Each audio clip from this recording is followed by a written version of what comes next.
Sejam bem-vindos ao Portal de Luz. O nosso programa de hoje é diferente, é um programa especial.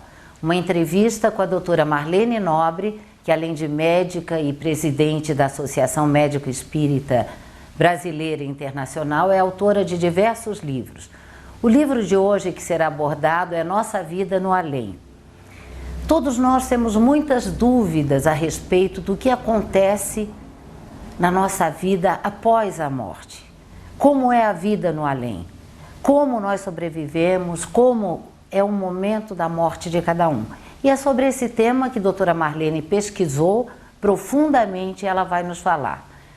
Oi, Marlene. Oi, Miriam, tudo em ordem? Tudo. Marlene, muitas pessoas acreditam no mundo espiritual e na vida após a morte, mas todos têm dúvida a respeito de como é morrer. Como é morrer, Marlene? De fato, é uma dificuldade grande. Nós observamos que as pessoas têm muito medo da morte e também se afastam um pouco do tema exatamente para não facear esse medo, né? No entanto, ele é fundamental para que a gente tenha uma perspectiva de vida melhor, tanto aqui na Terra, quando deixamos o corpo físico. Então, eu resolvi abordar esse tema no livro Nossa Vida no Além, porque eu li vários livros de pesquisadores e, principalmente, nós fizemos, pela Associação Médico Espírita de São Paulo, uma pesquisa com a mediunidade de Chico Xavier. E o resultado dessa pesquisa foi o livro A Vida Triunfa, do meu irmão Paulo Rossi Severino. Mas os dados eram tão impressionantes. E o fato de as pessoas serem entrevistadas pelo meu irmão e garantirem que houve 100% de acerto nas mensagens, me animaram muito a fazer este livro, Nossa Vida no Além. Por exemplo, o Dr. William Barrett, né, era casado com uma obstetra na Inglaterra. E ele pertencia ao Royal College of Physics. Ele era físico e ele pertencia, então, a esse instituto. E ele resolveu fazer um livro muito interessante chamado Visões no Leito de Morte. E o que aconteceu foi o seguinte, que um dos casos o impressionou fortissimamente. Por exemplo, a sua esposa, que era obstetra, estava com um caso desenganado. Quer dizer, não havia mais possibilidade de tratamento. Ela havia dado à luz e estava no limiar da morte. E ele, então, fez um questionário para que os médicos e os enfermeiros dissessem o que essas pessoas que estavam nesse limiar viam ou falavam. E qual não foi a sua surpresa que um desses casos da sua esposa, ela disse assim, meu pai esteve aqui e minha irmã, e eles vieram me buscar. Marlene, o curioso é que você não se baseou só nos depoimentos colhidos através da mediunidade de Chico Xavier. Você fez uma pesquisa intensa com vários estudiosos do mundo inteiro, como esse físico inglês. E que a pessoa encontra na bibliografia.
Uma coisa que você ressaltou agora, Marlene, e que é comum não só nas mensagens do Chico, mas em toda a pesquisa de quase morte, as pesquisas científicas, é a presença de parentes, amigos e familiares. Você poderia falar um pouco sobre isso? Você já acabou de citar. Isso. Sem dúvida nenhuma, a comissão de recepção é algo que conforta o coração. Não estamos sós. Não estamos, e durante todo o tempo da passagem, e também nas primeiras horas, nos primeiros minutos, nós somos acompanhados, né? Tanto assim que, por exemplo, eu cito, no caso de Dona Laura e de sua família, que estava prevista a morte da família toda num desastre automobilístico, já havia uma ambulância esperando por ela, por suas filhas e por seu pai. E entre os espíritos que estavam esperando, ela conheceu o espírito da avó, né, que ela não havia conhecido em vida terrestre, né? Outro fato, Marlene, que também é comum, é que as pessoas, antes de morrerem, antes do desligamento total, elas têm uma revisão de toda a sua vida. Passa como um filme, desde a infância até o momento da morte. Você pode explicar isso para nós? Você sabe, né, Miriam, muitos que escaparam do afogamento contam especialmente esse fato. E os que tiveram a experiência de quase morte também, por outros motivos, voltam contando que esse filme passou. E isto é um dos aspectos fundamentais do processo do morrer. Você passa numa vista de olhos, que pode ser mais lenta ou mais acelerada, toda a vida que você está acabando de deixar. É um filme que realmente passa sobre isso, e é muito interessante, como se você fizesse uma revisão de tudo que você fez, você fosse o juiz de você mesmo, né? Em geral, você é acompanhado por um mentor, que está ali para explicar ou dar intuição do que você fez, né? E o mais interessante de tudo é que você rebobina. É como se entrasse para o chip do seu espírito aquela existência. Ou seja, você arquiva mais Você arquiva nesse momento. Nesse momento você arquiva tudo. Então é possível levantar, em qualquer época, o que você fez. Tudo isso é tão maravilhoso, Marlene. E tem outro dado que você levanta no seu livro, que é o sono. Todos eles citam um sono profundo, quase como uma anestesia. É necessário esse adormecer logo após a morte? Miriam, quase todo mundo passa por esse sono. É um torpor inevitável, né? E ele é necessário porque ele faz parte do processo do morrer. Então, o filme, o sono, um sono profundo. É claro, se você me perguntar se alguém pode não passar por esse sono, eu vou responder que sim. Por exemplo, um Chico Xavier. Exato, não precisa. Não precisa. A Adelaide não passou por isso, que eu descrevo no meu livro. Por quê? Porque são espíritos que já são trabalhadores assim de larga escala e que seria assim talvez até uma perda de tempo, né? Mas normalmente o torpor, o sono é algo assim normal para todo mundo, e acredito que, como o Carlos Alberto descreve no livro, que seja uma bênção para separar um estágio do outro.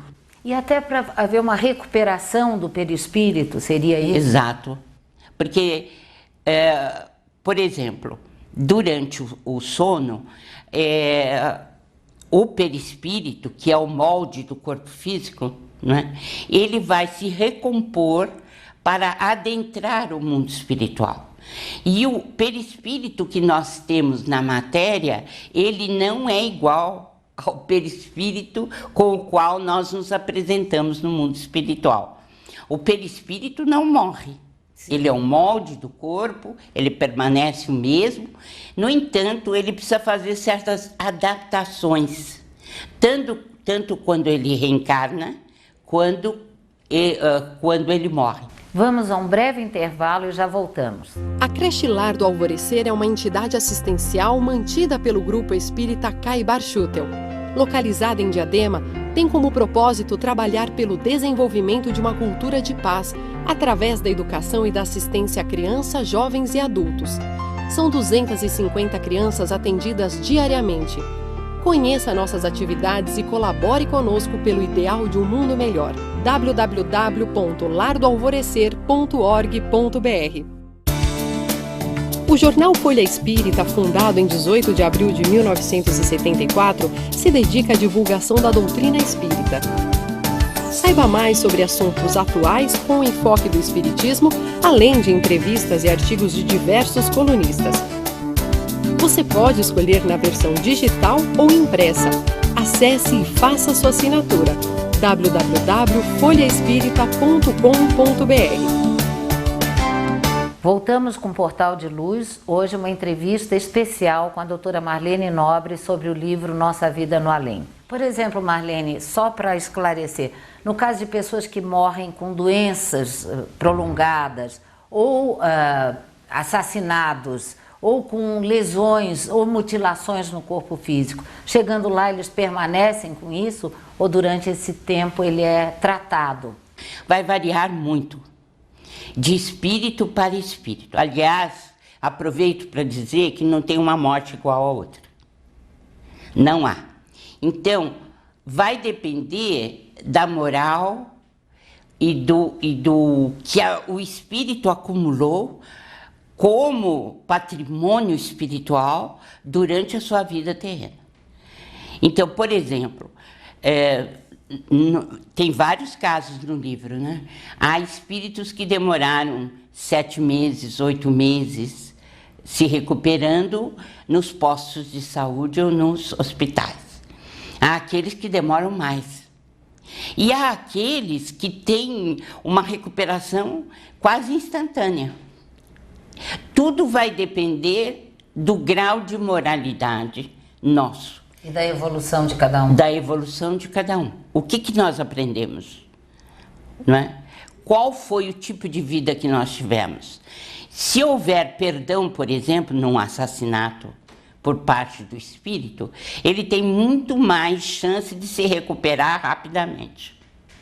Mas se ele guardar raiva e rancor, vai demorar muito mais.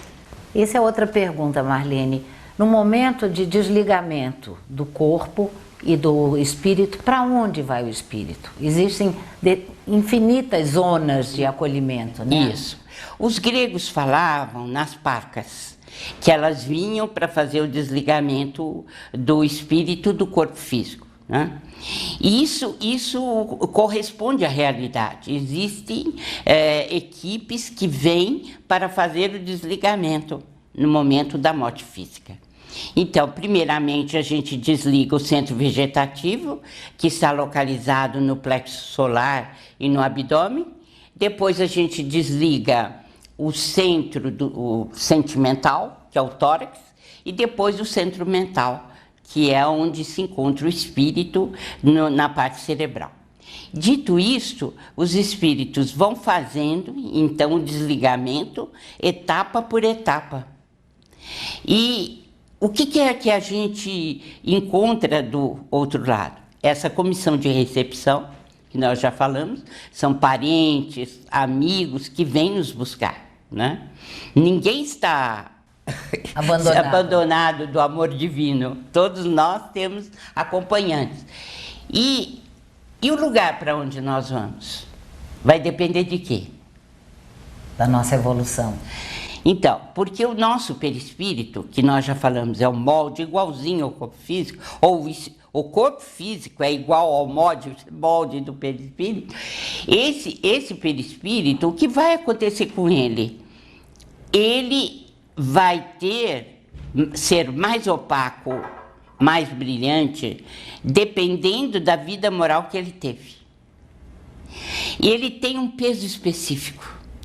E a grandeza de Deus é tanta, o seu conhecimento extraordinário, que ele faz o seguinte: pelo peso específico do perispírito, nós temos um lugar no mundo espiritual.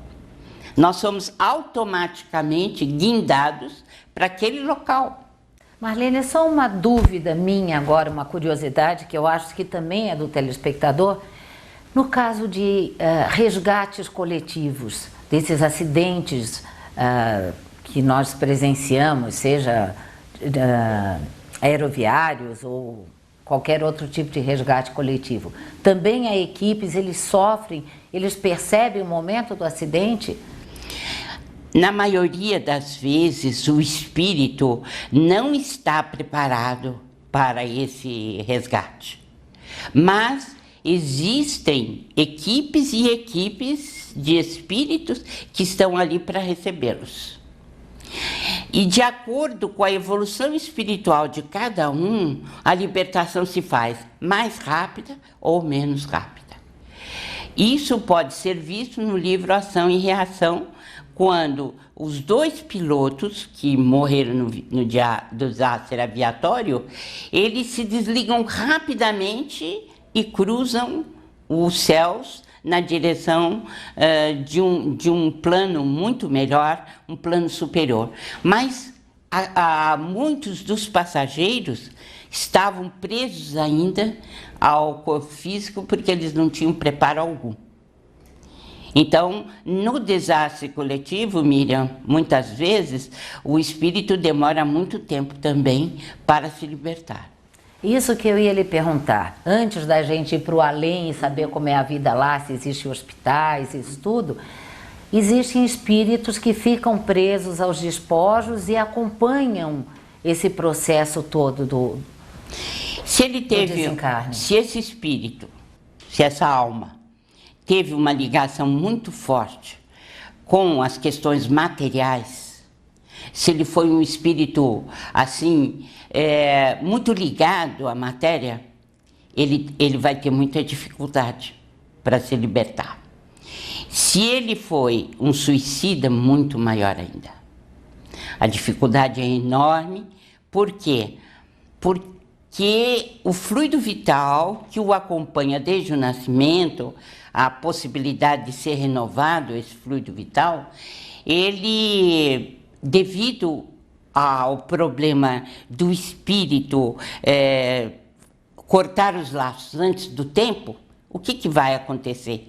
Ele vai ficar prisioneiro daquele corpo.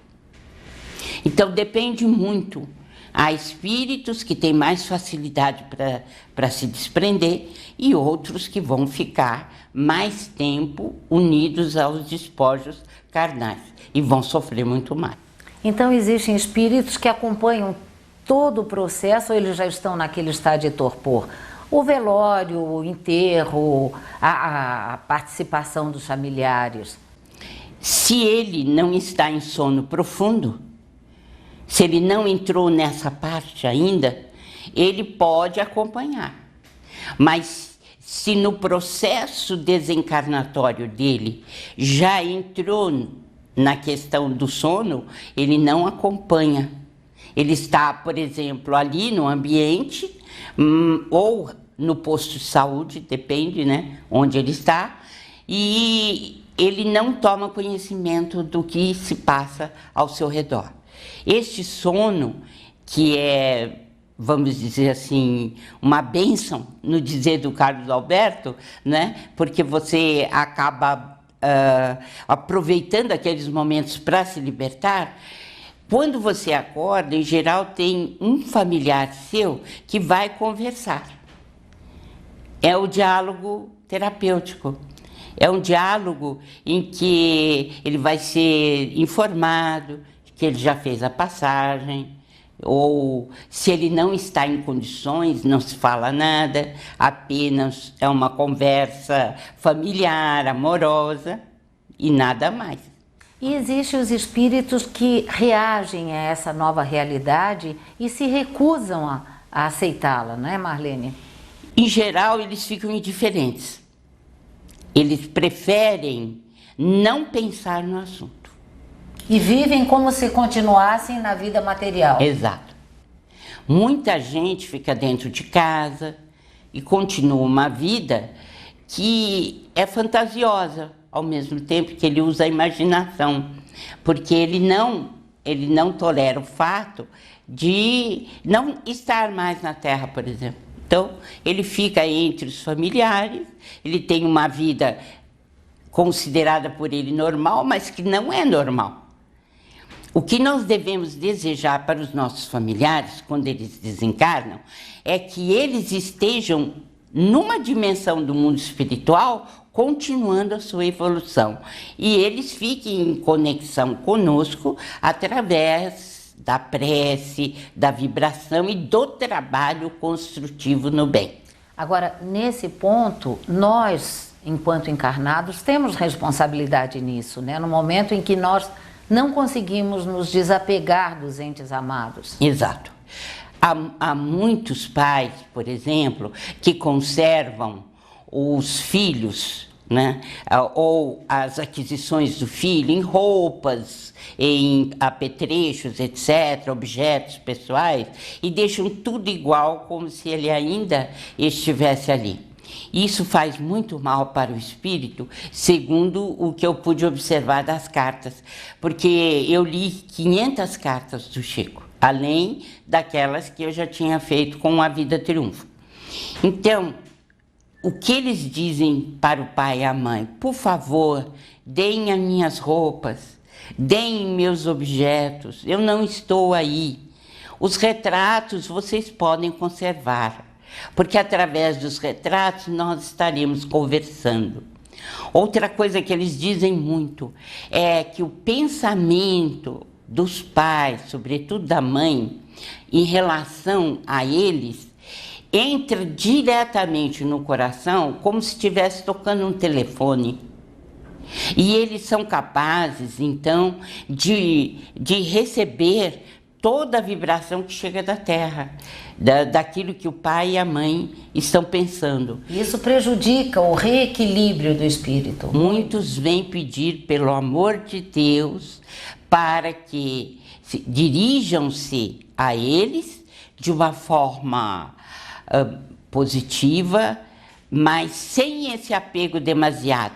Porque esse apego demasiado é como se fosse uma chuva, assim, tormentosa, né? E de larga escala, e que arrasasse o solo. Eles sentem como se fosse isso. Ao passo que a prece, quando é feita pelo lado do sentimento, do coração, uma prece dolorida, mas com resignação, ela entra devagarinho, como se fosse uma chuva fininha, e eles podem dialogar pelo pensamento, e eles podem se sustentar pelo pensamento. Marlene, então nós devemos, em vida, nos prepararmos muito para a vida verdadeira, que é através da morte, que é a vida espiritual, né? E o trabalho que Chico Xavier fez, recebendo todas essas mensagens e trazendo esse conforto a essas milhares de pessoas, foi um trabalho fantástico para a nossa conscientização, né?